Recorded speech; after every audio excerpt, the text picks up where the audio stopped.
بسم اللہ الرحمن الرحیم۔ جب بطلیموس کے ساتھ جنگ نے طول کھینچا اور مسلمانوں کو کافی نقصان اٹھانا پڑا تو مشورہ کے بعد حضرت یاس رضی اللہ عنہ نے حضرت خالد رضی اللہ عنہ کو اس طرح خط لکھا: اللہ کے بندے، یاس کی طرف سے یہ خط امیر عام حضرت خالد بن ولید رضی اللہ عنہ کے نام۔ اے امیر، آپ یہ بات جان لے کہ ہم نے شام، عراق، یمن اور حجاز کو فتح کیا ہے۔ ہم نے ترک، روم، فارس اور دیلم کے سب لوگوں میں باہنسا کے جنرل بطلیموس نے زیادہ مکار، دھوکہ باز، حیلہ ساز اور ملعون کسی کو نہیں پایا۔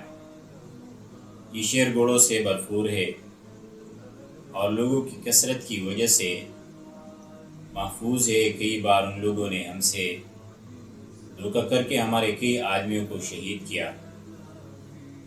آپ سے التماس ہے کہ آپ بذات خود اور دوسرے مسلمانوں کے ساتھ ہماری مدد کو آ جائے۔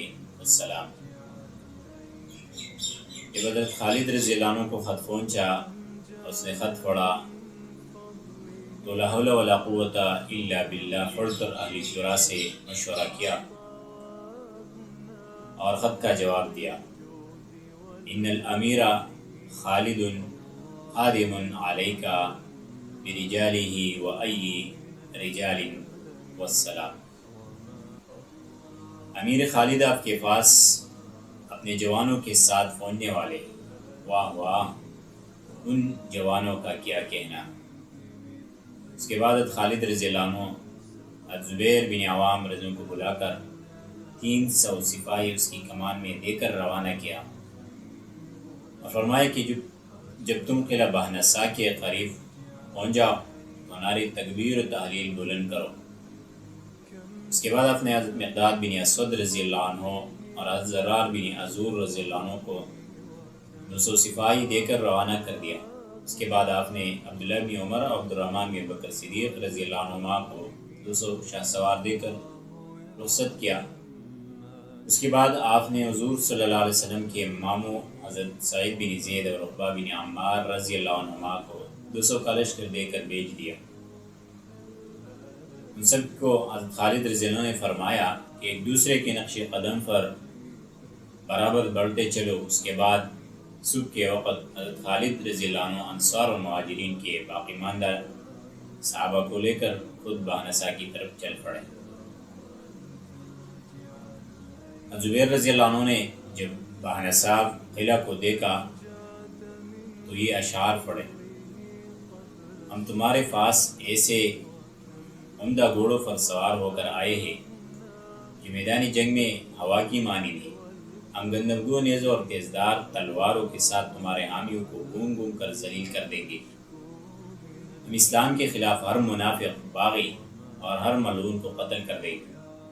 ہم اللہ تعالیٰ کے برحق دین کے حامی ہیں اور ہم اقرار کرتے ہیں کہ عرش کا مالک ہمیشہ باقی ہے، اور ہم یہ بھی اقرار کرتے ہیں کہ محمد صلی اللہ علیہ وسلم سب مخلوق سے افضل اور اللہ کے برگزیدہ رسول ہے۔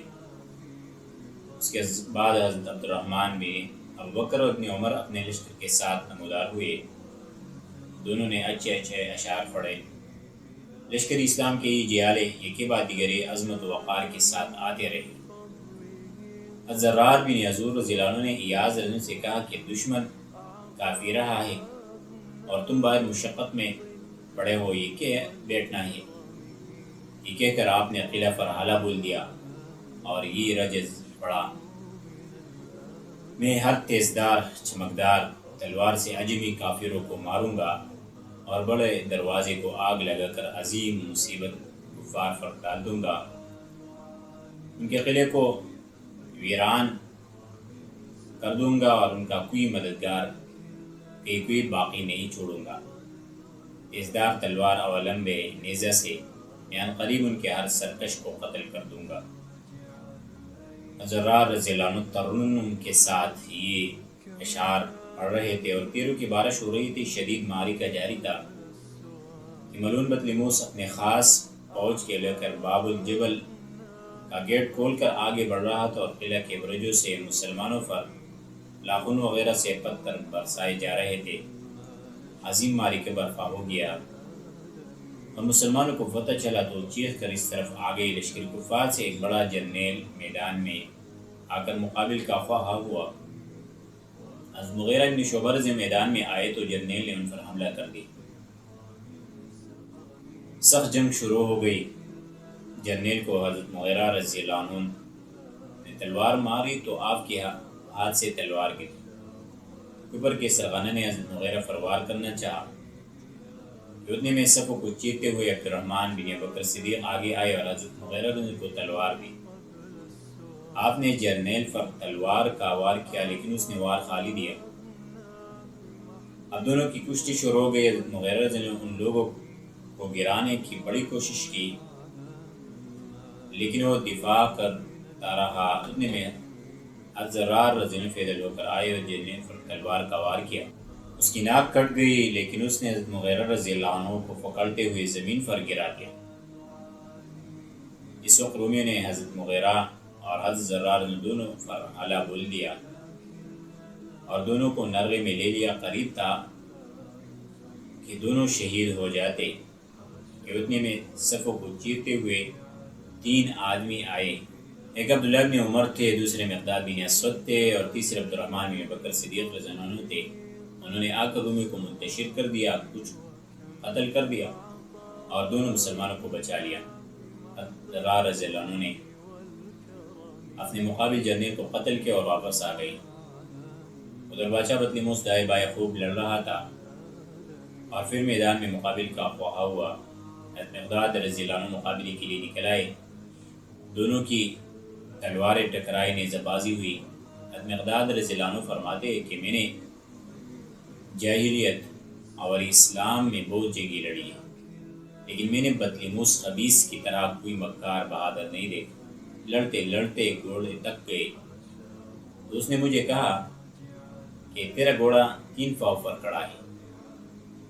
جب میں نے نیچے دیکھا تو اس خبیث نے میرے خود پر تلوار ماری، خود کٹ گئی، مجھے معمولی زخم آیا اور وہ واپس ہو گیا۔ میدان کا ریزار گرم تھا، شدید جنگ ہو رہی تھی کہ اتنے میں سرمایہ اسلام سیف من سیوف اللہ حضرت خالد رضی اللہ عنہ بانصاف پہنچ گئی۔ زوردار تکبیروں کی صدائیں بلند ہوئے اور درود و تحلیل کے نغموں سے فضا گونج اٹھی۔ حضرت خالد بن ولید رضی اللہ عنہ شیر ببر کی طرح آگے بڑھ رہے تھے اور یہ اشعار پڑھ رہے تھے: اے بطلیموس، جب میدان گرم اور لڑائی زوروں پر ہو تو تجھے خالد کی تلوار سے ہلاکت نصیب ہوگی۔ اللہ تعالیٰ بطلیموس کافریت پر رحم نہ کرے اور اس پر سب فرشتوں کی لعنت۔ پھر اللہ تعالیٰ کو منظور ہو تو میں بطلیموس کے گھر کو برباد کر کے جٹیل میدان بنا کر چھوڑوں گا۔ یہ کارروائی ایسی یمنی تلوار سے ہوگی کہ جب میں اسے کھینچ لیتا ہوں تو سارے دشمن ذلیل ہو کر عاجزی کرنے لگتے۔ خالد رضی اللہ عنہ کی وجہ سے ایک شدید معرکہ برپا ہوا، ہر طرف گردنیں کٹ کر گر رہی تھی۔ بطلیموس ملعون ہر طرف سے حملہ کر رہا تھا۔ خالد رضی اللہ عنہ نے اس پر شدید حملہ کیا۔ جب میسرہ پر حملہ کیا تو میمنہ کی طرف دوڑ پڑا۔ جب وہاں سے اس پر خالد جا گرے تو قلب میں جا گھسا۔ جب وہاں خالد نے سب کو چیر کر اس پر حملہ کیا تو سب رومی بطلیموس کو اپنی حفاظت میں لے کر قلعہ کے دروازے کی طرف بھاگ اٹھے۔ اب حضرت خالد رضی اللہ عنہ اور محمدی کچار کے دوسرے شیروں نے ان کا پیچھا کیا۔ کفار بھاگ رہے تھے اور مسلمانوں نے کاٹ رہے تھے۔ قلعہ کے دروازے تک ان لوگوں کو مسلمان نے بھگا دیا اور خوب مارا اور لوگ قلعہ بند ہو کر فصیلوں پر چڑھ بیٹھے۔ اس معرکے میں کفار کے 4000 آدمی مارے گئے تھے اور 1500 گرفتار ہوئے تھے۔ قیدیوں میں بعض بڑے بڑے جرنیل تھے، ان سب کو خالد رضی اللہ عنہ پر پیش کیا گیا۔ آپ رضی اللہ عنہ نے ان پر اسلام پیش کیا، سب نے انکار کیا، چنانچہ قلعے کے سامنے ان کی گردنیں اڑائی گئی۔ اللہ تعالیٰ کی باغی اور دین حق کی دشمن زمین پر تڑپ رہے تھے اور میں نے پھر کہا: بِنَا دِنَ عَادٍ كَانَ مَعْرُوفًا لَنَا أَسْرُ الْمُلُوكِ وَقَتْلُهَا وَقِتَالُهَا۔ بادشاہوں سے لڑنا، انہیں قید و قتل کرنا زمانے قدیم سے ہمارے جانے پہچانے کارنامے ہے۔ لشکر اسلام نے اپنے سپاہی کو تلاش کیا تو معلوم ہوا کہ 280 پروانے نے دین حق کی بازی لگا چکے تھے اور شہادت کی رتبہ عالیہ پر فائز ہو چکے تھے۔ سچ ہے خلق اللہ للحروب رجالا ورجال للقصاص والسبیل۔ پھر کیا ہوا انشاءاللہ آگے درس میں ذکر کریں۔